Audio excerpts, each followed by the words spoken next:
Welcome to the Sales Influence Podcast, where we talk about finding the why and how people buy.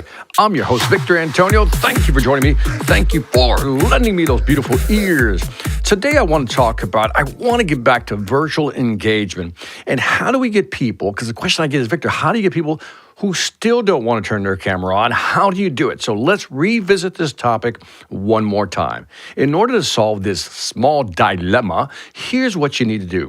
You need to send a reminder before the meeting with instructions. Now, you don't want to beat them over the head, but you kind of want to let them know that you're expecting them to be on camera. You can say something like this in your email. Jill, I look forward to seeing you tomorrow.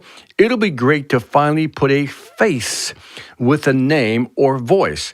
So just by saying, Jill, look, I'm looking forward to seeing you. It'll be great to put a face with a name. I'm basically saying, you got to have your camera on. Or I can say something like this. Bill, look forward to finally having a face-to-face conversation with you so I can put a face to that voice. Again, literally letting them know that your expectation is that the camera will be on so you can see their beautiful faces. Now, in preparation for the meeting, what you can add as far as instructions, you can say something like this. In preparation for our meeting, please have your webcam on when you enter the Zoom or video call, right? Number 2, remember to unmute yourself, wink, wink, because we always forget, and use a pair of headsets or earbuds to eliminate echo.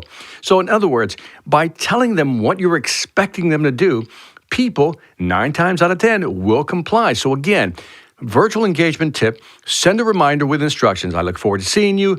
Can't wait to have a face-to-face conversation. And at the same time, just remind them very gently, in preparation for our meeting, please have your webcam on. Please unmute yourself. Put on a pair of headsets so you don't have any echo. We can have a great quality conversation. This is that simple. So when it comes to virtual engagement, getting them to turn the camera on, this is all you have to do. And that is it for this quick Sales Influence Podcast tip here. Let me know what you think. Leave me some feedback on iTunes, Stitcher, YouTube, Spotify, wherever you're listening. Let me know what you think. And after you do that, you know the deal. Check out the Sales Velocity Academy. Got some great new courses we've added.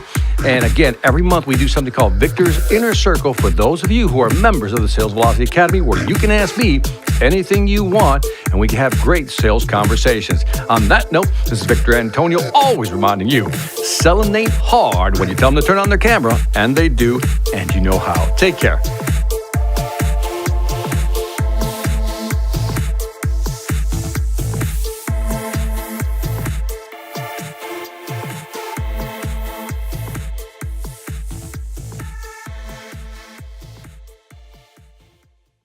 Hi, I'm Victor Antonio. I'm an author, sales trainer, and keynote speaker. I'm often asked, what makes a great speaker? Is it someone who delivers real content that the audience can use? Is it someone who engages the audience so they're part of the learning experience? Or is it someone who can motivate an audience to push them beyond their comfort zone and discover new abilities? The answer is yes. But the most important thing to remember is that I'm not there to look good. I'm there to make my client look good. Simply put, it's never about me, and it's always about them.